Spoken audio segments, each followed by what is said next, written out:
ఓం శ్రీ గురుభ్యో నమః. ఓం శ్రీ మాత్రే నమః. మేలో ద్వాదశ రాశుల వాళ్ళకి ఏ విధంగా ఉండబోతుంది? మే నెలలో ప్రత్యేకంగా కొన్ని గ్రహాల యొక్క మార్పులు అనేవి ఉన్నాయి. రాహు కుంభరాశిలోను, కేతు సింహరాశిలోను, గురు మిథున రాశిలోను సంచారం చేయటం జరుగుతుంది. శని కుజుడు మీనంలోను, ప్రథమార్థంలో, ద్వితీయార్థంలో కుజుడు మేషరాశిలోను, రవి మేషరాశిలోను, ప్రథమార్థం ద్వితీయార్థం వృషభ రాశిలో సంచారం చేయటం, శుక్రుడు వృషభ రాశిలోను మిథున రాశిలోను సంచారం చేయటం, అలానే రవి బుధులు మేషంలోను వృషభంలోను సంచారం చేయటం కూడా జరుగుతుంటుంది. అంటే గ్రహాల యొక్క మార్పులు అతి వేగంగా వెళుతూ ఉన్నాయి. ఉండటం వల్ల మే నెలలో ద్వాదశ రాశుల వాళ్ళకి ఏ విధంగా ఉండబోతుంది? ఇవన్నీ కూడా గోచారరీత్యా చెప్పబడే ఫలితాలు అని అంటారు. జన్మజాతకాన్ని అనుసరించే ఫలితాలు కావు. జన్మజాతకం అనేది చాలా ఇంపార్టెంట్, గోచారం కూడా ఇంపార్టెంట్. గోచారం అనేది 20% ఫలితాలు. అంటే ఉద్యోగము, వ్యాపారము, ఆరోగ్యము, వివాహము, సంతానము, వ్యవహారాలు, లావాదేవీలు, కోర్టు సమస్యలు, పోలీస్ స్టేషన్లు, ఇలాంటి విషయాలన్నింటినీ కూడా మన గోచార రీత్యా తెలుసుకోవచ్చు. ఎలా ఉండబోతుంది అంటే ఈ నెల రోజుల పాటు మనకి ఏ విధంగా జరగబోతుంది, ఎలాంటి నిర్ణయాలు తీసుకోవాలి, ఎలాంటి ఆరోగ్య సమస్యలు వచ్చే అవకాశం ఉంది, ఎలాంటి ప్రికాషన్స్ తీసుకోవాలి, ఎలాంటి ప్రికాషన్ తీసుకుంటే మనకు మంచి జరుగుతుంది. ఎప్పుడు కూడా జీవితంలో నెగిటివ్ తెలుసుకుంటేనే మనం పాజిటివ్ అవుతాం. పాజిటివ్ తెలుసుకోవటం వల్ల ఏమీ లాభాలు లేవు. నెగిటివ్ తెలుసుకుంటే ఎలాంటి దాన్ని మనం ఎలా ఓవర్కమ్ చేయటం, ఎలాంటి పదార్థం తింటే మనకు లోపం వస్తుంది, ఉద్యోగంలో ఎలాంటి నిర్ణయాలు తీసుకోవాలి, ఆఫీసులతో ఎలా మాట్లాడాలి, వ్యాపార పరంగా మనం ఎలా ఉండాలి అనేది ఆలోచన చేయటానికి ఒక మార్గం ఏంటంటే గోచారం. ఆ మార్గాన్ని మనం అనుసరించి మనం ముందుకెళ్ళానుకోండి, లైఫ్లో మనం లీడ్ చేసినట్టే. దానిలోనే ఒక మ్యాజిక్ ఉంది. కొంతమంది ఈ నెలలో మనం ఈ నెలలో కొంతమంది బంధుమిత్రులతోటి కలహాలు వచ్చే అవకాశం ఉంది అని అంటే వాళ్ళతో తక్కువ మాట్లాడాలి. ఆరోగ్యపరంగా లోపం జరుగుతుంది అని అంటే ఖచ్చితంగా ట్యాబ్లెట్ వాడాలి, భగవంతుడి యొక్క ఆరాధన చేయాలి. అంటే మన లైఫ్ని మనం ఓవర్కమ్ చేసుకోవటం అనేది మన చేతుల్లోనే ఉంటుంది. కాబట్టి ఈ గోచారరీత్యా వీళ్ళందరికీ కూడా ఏ విధంగా ఉందో ఒకసారి తెలుసుకుందాం. తెలుసుకొని మనం ముందుకెళ్తే మనకి మంచి సుఫలితాలు జరగాలని మనం ఆశించాలి. మే నెలలో మిథున రాశి వాళ్ళకి ఏ విధంగా ఉండబోతుంది? మిథున రాశి వాళ్ళకి జన్మంలో గురువు 12వ స్థానంలో శుక్రుడు ఉండటం వల్ల ఆర్థిక పరంగా ఉండే లావాదేవీల విషయం జాగ్రత్త ఉండండి. ఫైనాన్షియల్ పరంగా ఇబ్బందులు కలగకుండా చూసుకోవాలి. ఎంతవరకు మనం ఆదాయం వస్తుందో అంతే ఖర్చు చేసుకోండి. గొప్పలకి పోవద్దండి. గొప్పలకు పోవటం వల్ల కూడా డబ్బులు ఖర్చు అయ్యే అవకాశాలు ఎక్కువగా ఉంటాయి. అంటే ఈ మే నెలలో ముఖ్యంగా మనం ఏదైతే అంచనాలు వేస్తుంటామో గణనీయంగా కార్యకలాపాలు జరిగే అవకాశాలు ఎక్కువ ఉంటాయి. ఇక్కడ శని కుజుడు గ్రహాల యొక్క కలయిక వల్ల కూడా పని ఒత్తిడి బాగా పెరిగే అవకాశాలు ఎక్కువ ఉంటాయి. మానసికంగా ఆందోళన పడే అవకాశం అనేది చేసుకోవద్దండి. సైకలాజికల్గా మానసికంగా ఆందోళన పడద్దండి. అంటే కృషికి తగ్గట్టుగా ఫలితం వచ్చే అవకాశం ఉంటుంది. మే నెలలో 2వ వారంలో కూడా ప్రారంభంలో ఇక్కడ ఏదైతే కుజుడు వీళ్ళకి లాభస్థానంలోకి వస్తాడు, ద్వితీయార్థంలో లాభస్థానంలో ఉంటున్న కోర్టు సమస్యలు తగ్గిపోయే అవకాశాలు, రియల్ ఎస్టేట్ అనుకూలంగా ఉండటం ఒకటి, అలానే కుటుంబ సభ్యుల మధ్యలో సన్నిహితం బాగా పెరగటం, ఆ చిన్న చిన్న అపార్థాలన్నీ కూడా తొలగిపోయి సంతోషకరంగా ఉండే అవకాశాలు ఎక్కువ ఉంటాయి. అంటే ఈ కుజుడు వల్ల ప్రమాదాలు తగ్గుతాయి. ఆరోగ్యపరంగా ఇబ్బందులు లేకుండా ఉండే అవకాశాలు ఖచ్చితంగా ఉంటాయి. కాబట్టి అన్నీ కూడా ఈ కుజుడు యొక్క ప్రభావం వల్ల కూడా అన్నీ అనుకూలంగా ఉంటాయి. క్రమబద్ధమైన చర్యలు తీసుకుంటారు, శుభ కార్యక్రమాల్లో పాల్గొనటం, ఫైనాన్షియల్ పరంగా ఎదుగుదల అనేది బాగా పెరిగే అవకాశాలు ఎక్కువ ఉంటాయి. అంటే ప్రతి దానిలో కూడా కొంత విజయం సాధించే అవకాశాలు ఎక్కువగా ఉంటాయి. కాబట్టి ఎలాంటి విషయాల్లో కూడా ఆందోళన చెందాల్సిన పని లేదు. విద్యాపరంగా కొద్దిగా విద్యార్థులు మటుకు ఖచ్చితంగా అధిక శ్రద్ధ అనేది పెట్టాలి. వేరే వ్యాపకాల మీద చూసుకోవాలంటే వివాహాది శుభ కార్యక్రమాలు కొంత వాయిదాలు పడే అవకాశాలు ఉంటాయి. ఆరోగ్యం గతం కంటే కొద్దిగా మెరుగవుతుంది. రియల్ ఎస్టేట్ రంగం వాళ్ళ, కన్స్ట్రక్షన్ వాళ్ళకు అనుకూలంగా ఉంటుంది. మంచి ఫలితాలు సాధించే అవకాశాలు ఎక్కువగా ఉంటాయి. కాబట్టి లోతు వ్యవహారాలు ఏకాగ్రతతోటి ముందుకు వెళ్తే మనం సక్సెస్ అయ్యే అవకాశం ఉంటుంది. నేను కొన్ని పరిహారాలు చెప్పబోతున్నా, పరిహారాలు మీరు పాటించండి, మీకు మంచి జరిగే అవకాశాలు ఖచ్చితంగా ఉంటాయి. ఈ నెలలో వీళ్ళు అనుసరించాల్సిన నిర్ణయాల్లో ప్రధానంగా మనం కొన్ని పరిహారాలు చేసుకొని ముందుకు వెళ్ళాలి. ఎలాంటి పరిహారాలు చేసుకోవాలి అనంటే, ఈ గోచారీత్యా వ్యాపార పరంగా ఉన్న వ్యక్తులు ఖచ్చితంగా బుధవారం రోజున పెసలు దానం చేయటం, బుధుడి యొక్క ఆరాధన చేయాలి. అంటే బుధుడి యొక్క ఆరాధనతో పాటు విష్ణు సహస్రనామ పాలనం చేయాలి. ఓ నమో నారాయణాయనం అనే అష్టాక్షరి మంత్రాన్ని చదువుకోవడం చాలా మంచిది బుధవారం రోజున ప్రాతకాలంలో. వాళ్ళ ప్రాతకాలంలో కుదరలేదనుకోండి, ప్రదోష కాలంలో చేయొచ్చు. అంటే వ్యాపార సంబంధమైన వ్యక్తులు మాత్రం.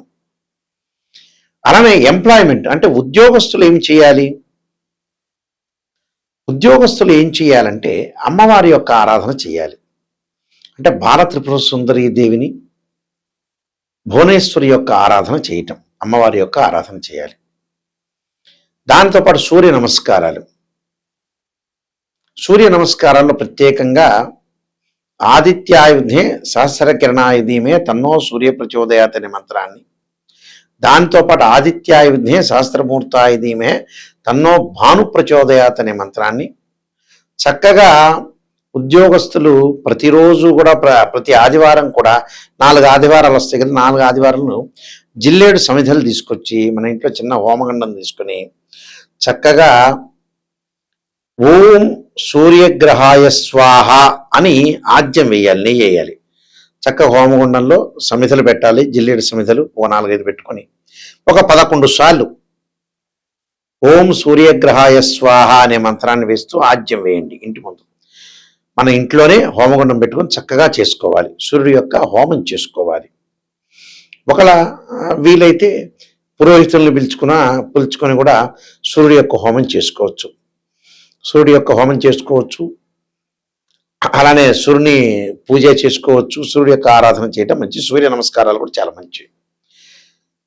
అలానే అంగారకుడు అంటే ప్రమాదాలు జరుగుతున్న, కోర్టు సమస్యలు, అన్నదమ్ముల మధ్యలో గొడవలు జరుగుతున్న వ్యక్తులు కుజుడిని ఆరాధన చేయాలి. మంగళవారం రోజున రాహుకాలంలో దీపం పెట్టడం, అలానే రోజు వాటర్ తోటి సర్పాలకు అభిషేకం చేయటం, 2 జంట సర్పాలను దానం చేయటం చాలా మంచిది.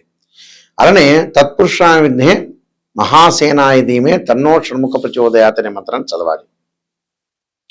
అలానే శని, ఎల్లాటి శని యొక్క ప్రభావం ఉన్న వ్యక్తులు ఎవరైతే ఉంటారో నల్లని ద్రాక్షారసంతో శనికి అభిషేకం చేయాలి.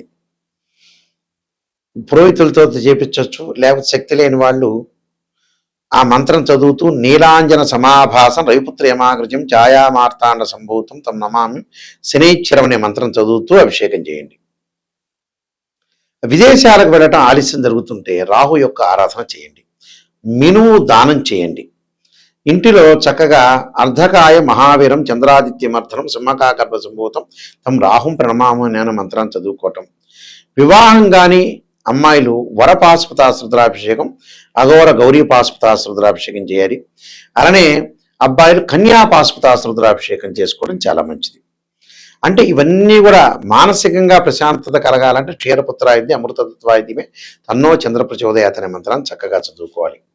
అయితే ఏదైనా సరే జాతకాన్ని ఒక ఆస్ట్రాలజర్ని అప్రోచ్ అయ్యేటప్పుడు నెగిటివ్ ఫస్ట్ తెలుసుకోవాలి, ఆ నెగిటివ్ని మనం పాజిటివ్ చేసుకోవాలి. స్త్రీయే లోపం మెరుగుట పెద్ద విద్య, లోపం మెరిగిన వాడే పూర్ణుడవుతాడని అర్థం. దీనికి మ్యాథమెటికల్ క్యాలిక్యులేషన్ వేసి ఒక 16 లగ్న కుండల్ని మనం అనాలిసిస్ చేయాలి. ఏదో అరకొరకు నాలెడ్జ్ గల వాళ్ళు ఒక చక్రాన్ని చూసి రాశిచక్రాన్ని చూసి చెప్పడం కాదు. ఒక అమ్మాయి వివాహాన్ని కానీ నిర్ణయించేటప్పుడు రాశిచక్రము, నవాంశం, భావచక్రం, దశల అంతర్దశలు నిర్ణయం చేయాలి. ఎక్కడ ఉచ్చ, ఎక్కడ నీచ, ఏ గ్రహాలు ఉన్నాయి, ద్వాదశ భావాలకు అధిపతులు ఎవరు, రాశ్యాధిపతులు వేరు, భావాధిపతులు వేరు, అక్కడ ఆ లగ్న కుండల్లో అక్కడుండే గ్రహాలు వేరు. ఈ మూడింటిని అనుసరించి చెప్పటమే జాతకం. మెయిన్ ముఖ్యంగా అంటే త్రికోణాలని, దృష్టులని, ఇలాంటివన్నీ కూడా నాలెడ్జ్, ఆస్ట్రాలజీలో నాలెడ్జ్ ఉన్న వ్యక్తులు ప్రతి వాళ్ళు అనుసరించే విధానం ఇదే. ఈ మధ్యకాలంలో రకరకాల వ్యక్తులు ఫేక్ ఆస్ట్రాలజర్ రకరకాలు ఉండటం వల్ల కూడా మంచి ఆస్ట్రాలజర్స్ కూడా పేరు పోతుంది. అందువల్ల ప్రతి వాళ్ళని మీరు నమ్మొద్దండి. ఆస్ట్రాలజీ పర్ఫెక్ట్గా తెలిసిన వ్యక్తులకే ముందుకు వెళ్ళండి. అయితే మీరు బుక్స్ చదవచ్చు. నేను నెంబర్ ఆఫ్ ఆస్ట్రాలజీ బుక్స్ రాశాను, 15 పుస్తకాలు రాశాను. ఇంగ్లీష్లో 3 రాశాను, 18 పుస్తకాలు రాశాను. అందులో కాలసర్పయోగం అని, కాలసర్పయోగ దోషం, కాలసర్పయోగ చంద్రిక, రాహుకేతులు, ఛాయాగ్రహాలు, స్వప్నశాస్త్ర పరదీపిక, జాతక చంద్రిక, వివాహ మార్తాండము, సర్వదేవతా గోత్రాలు పార్ట్ 1 పార్ట్ 2, పుత్రగణపతి వ్రతము, అలానే ప్రొడక్షన్ ఆఫ్ ఆస్ట్రాలజీ, ఇలాంటి నెంబర్ ఆఫ్ ఆస్ట్రాలజీ బుక్స్ రాశా. ఇవన్నీ కూడా రాజమండ్రి మోహన్ పబ్లికేషన్ వాళ్ళ దగ్గర దొరుకుతాయి. ప్రొడక్షన్ ఆఫ్ ఆస్ట్రాలజీతో సహా అన్నీ కూడా వాళ్ళ దగ్గర దొరుకుతాయి. ఇవన్నీ కూడా నాలెడ్జ్ అనేది చాలా ఇంపార్టెంట్. ఆస్ట్రాలజీ చెప్పేటప్పుడు ఒక మ్యాథమెటికల్ క్యాలిక్యులేషను, డిగ్రీలో క్యాలిక్యులేషన్ చేయటం, అలానే మీరు కూడా నెగిటివ్ అనేది తెలుసుకోవాలి. నెగిటివ్ తెలుసుకుని పాజిటివ్ తెలుసుకుంటే చాలు. ఎందుకంటే మనం ఎప్పటికైనా చనిపోవటం గ్యారంటీ. ఆ ఉన్నంత కాలం ప్రశాంతంగా ఉండాలి, నిజాన్ని తెలుసుకోవాలి. నిజాన్ని తెలుసుకొని మనం ముందుకెళ్ళామనుకోండి చాలా మంచి జరిగే అవకాశాలు ఉంటాయి. ఉన్నన్ని రోజులు, ఎందుకంటే ఎప్పుడో 60 ఏళ్ళకి నేను సంపాదిస్తా, 70 ఏళ్ళకి సంపాదిస్తాను కాదు. మనం ముందుగానే రియలైజేషన్ కావాలి. పిల్లల యొక్క పెళ్ళిళ్ళు చేయాలి, నిజాన్ని తెలుసుకోవాలి. నిజాన్ని తెలుసుకుంటేనే మనం ముందుకు వెళ్ళే అవకాశాలు ఖచ్చితంగా ఉంటాయి. ఖచ్చితంగా జాతకంలో నన్ను అప్రోచ్ అయ్యేవాళ్ళు, నిజాన్ని తెలుసుకునే వాళ్ళు మాత్రమే నాయకంటి మల్లికార్జున శర్మ గారికి ఫోన్ చేయండి. నిజం వద్దు, ఏదో పొగడండి అంటే వేరే ఆస్ట్రాలజీ దగ్గరికి వెళ్ళండి. అలానే నా వెబ్సైట్ www.nayakanti.com, nayakanti.in ఉంటుంది. అలానే స్క్రీన్ పైన స్క్రోలింగ్ అవుతున్న నెంబర్ నా దగ్గరికే వస్తుంది. నేనే ఫోన్ తీస్తాను. మీరు ఎలాంటి ప్రాబ్లం లేదు, అన్ని విషయాలు నాతో చర్చించవచ్చు.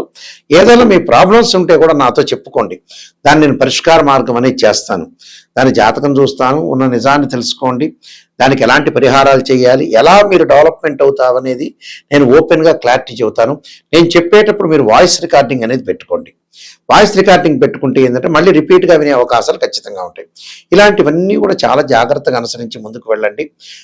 మీరు తప్పకుండా మీ అందరికీ కూడా మంచి జరగాలని, శ్రీ పరమేశ్వరి యొక్క కరుణాకటాక్షం ఉండాలని ఆశిస్తూ సర్వే జనా సుఖినో భవంతు.